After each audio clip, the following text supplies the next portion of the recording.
दोस्तों नमस्कार, मैं अर्जुन शिला। मेरे YouTube चैनल शिला शेखावटी में आपका हार्दिक स्वागत है। दोस्तों, राजकीय व निजी विद्यालयों में ELC व SC का गठन कैसे करें, ELC क्लब प्रोसेस है वो क्या होगी, संपूर्ण प्रक्रिया मैं इस वीडियो में बताने जा रहा हूं। तो कृपया वीडियो को स्किप नहीं करें और पूरी प्रक्रिया देखें। तो चलिए इस वीडियो को देखते हैं।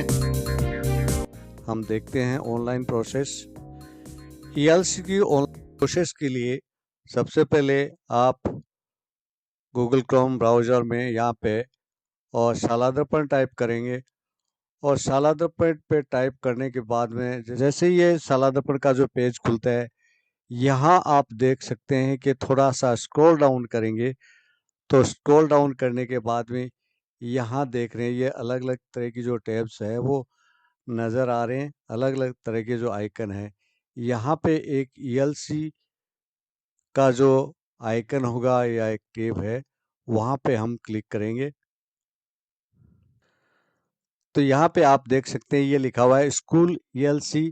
तो इस पे हम क्लिक करेंगे और क्लिक करने के बाद में ये ELC का जो इंटरफेस खुलता है और यहाँ आप देख सकते हैं कि जो राइट साइड में ऊपर की तरफ ये लॉगिन का जो ऑप्शन है, यहाँ पे लॉगिन पे क्लिक करेंगे और लॉगिन पे क्लिक करने के बाद में आप अपने यूजर आईडी और पासवर्ड जो शाला दर्पण के यूजर आईडी पासवर्ड है वो भरेंगे, कैप्चा भरेंगे और लॉगिन करेंगे। तो मैं कैप्चा भर के यूजर आईडी पासवर्ड और कैप्चा भर के लॉगिन करूँगा। जैसे ही हम लॉगिन करते हैं तो लॉगिन करने के बाद में ये ELC का जो होम पेज खुलता है और यहाँ पे आपके विद्यालय की सारी जो डिटेल होंगी, यहाँ पे आपके जो विद्यालय के जो NIC कोड होंगे, विद्यालय का डाइस कोड होगा, विद्यालय का नाम होगा, PO क्षेत्र का नाम होगा, आपका जो विद्यालय का पूरा एड्रेस होगा और इसके बाद में यहाँ लिखा है कि इंचार्ज संस्था प्रधान का नाम, पद स्थापन, वो सारी जो बातें होंगी और इसके बाद में ELC हेड प्रभारी का नाम, पद, मोबाइल नंबर और ईमेल है। जिस व्यक्ति को और जिस अध्यापक और शिक्षक साथी को आप ELC प्रभारी बनाएंगे तो यहाँ पे सेलेक्ट कर सकते हैं कि आपके जितने भी जो कर्मचारी है, यहाँ इन कर्मचारियों में से और आप अपने जो ELC का जो प्रभारी बनाएंगे और उसको सेलेक्ट करेंगे। उसके बाद में यहाँ पे उसका जो पोस्ट है, सीनियर टीचर है या PTI है या लेक्चरर जो भी है, यहाँ सेलेक्ट करेंगे।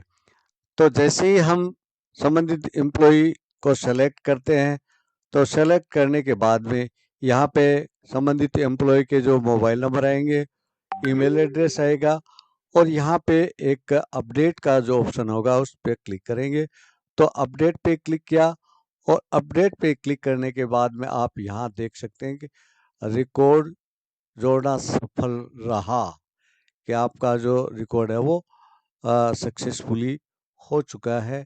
इसके बाद में थोड़ा सा स्क्रॉल डाउन करेंगे और स्क्रॉल डाउन करेंगे, जैसे ही एम्प्लॉई के जो डाटा है अपडेट करेंगे उसके बाद में ELC गठन हाँ ना का जो ऑप्शन आएगा, हाँ ना करेंगे, यस करेंगे और उसके बाद में ELC गठन की जो दिनांक है वो भरेंगे।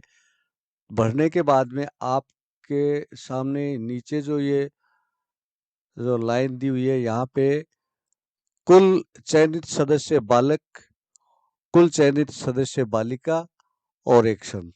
तो यहाँ पे आपको उनकी संख्या भरनी है, कितने बालक और कितने बालिकाएं हैं वो आप ELC गठन में आप शामिल कर रहे हो।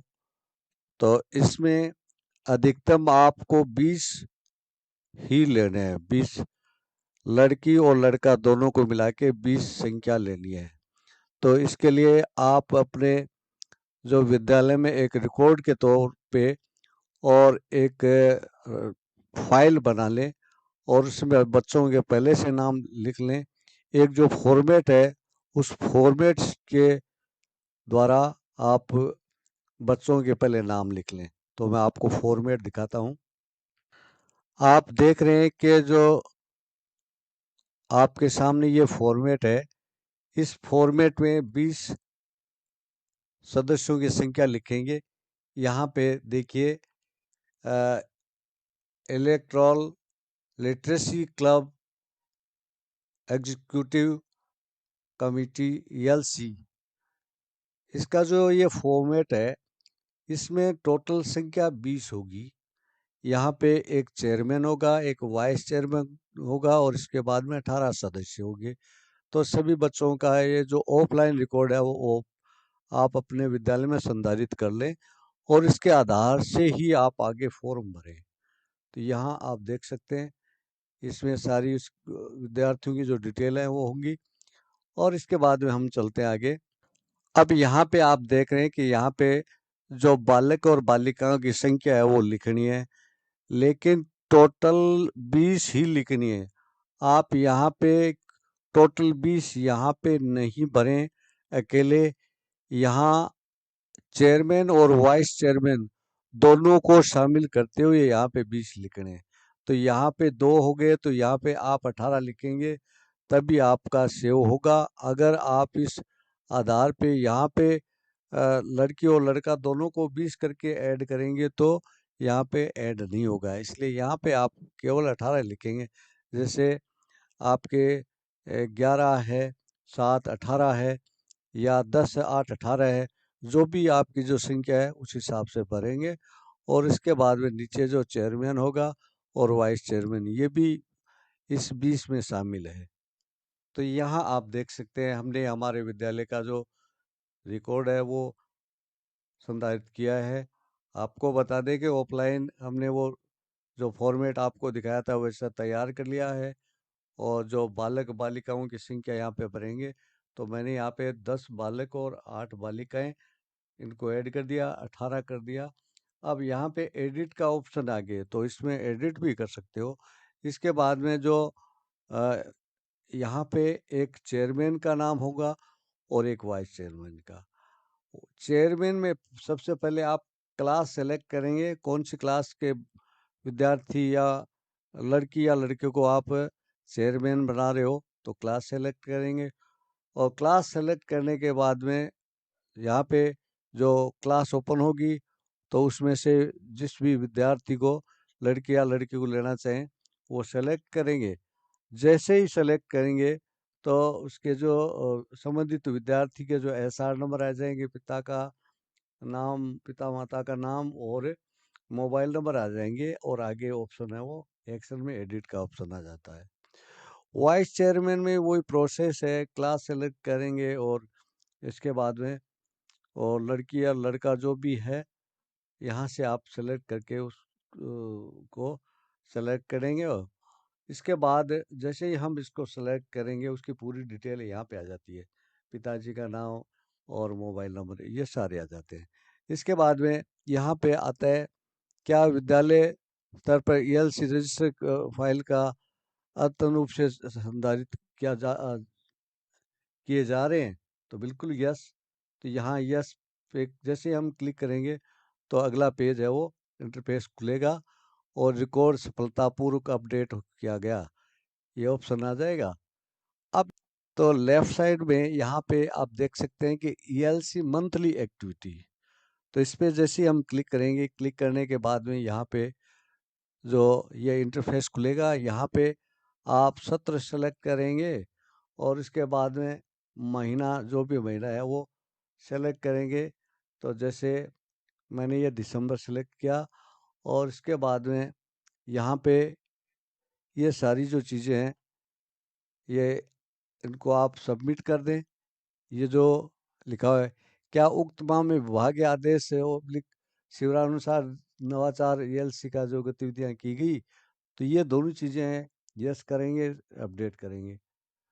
इसके बाद में थोड़ा स्क्रॉल डाउन करने के बाद में ये आता है कि विद्यालय स्तर पर संधारित मासिक एलसी गतिविधि का विवरण। तो मासिक जो गतिविधि है यानी मान लीजिए दिसंबर महीने में क्या गतिविधि कराई, तो इस गतिविधि के बारे में आप यहाँ पे जो सेलेक्ट करेंगे, पहले तो डेट सेलेक्ट करेंगे, उसके बाद में ये ऑप्शन सेलेक्ट करेंगे गतिविधि कौन सी है, किस गतिविधि में और बच्चों ने भाग लिया है या आपने कौन सी गतिविधि कराई है, तो ये आएगा।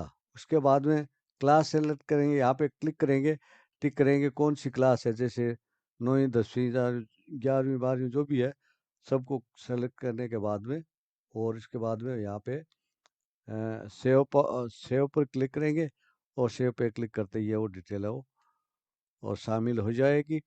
और इसके बाद में आप नीचे आप देख रहे हैं फाइनल सबमिट। तो फाइनल सबमिट में इस महीने में आपने जो करवाया है, तो आपने जो मीडिया में कोई इसके बारे में प्रचार किया है, तो यस हाँ, तो यहाँ किया, और इसके बाद में आप यहाँ सब फाइनल सबमिट कर देंगे। तो जैसे ही मैं फाइनल सबमिट पे क्लिक करता हूँ, तो जैसे ही क्लिक करेंगे, तो क्लिक करने के बाद में आप देख सकते हैं रिकॉर्ड सफलतापूर्वक जोड़ा गया है। तो ये आपका ELC का है वो ऑनलाइन प्रोसेस है, वो कंप्लीट हो जाती है। तो साथियों, इस तरह आप ELC में ऑनलाइन की फीडिंग कर सकते हैं। दोस्तों, आपने मेरे वीडियो को देखा, वीडियो अच्छा लगा हो तो वीडियो को लाइक करें, शेयर करें, चैनल को सब्सक्राइब करें। बहुत बहुत धन्यवाद।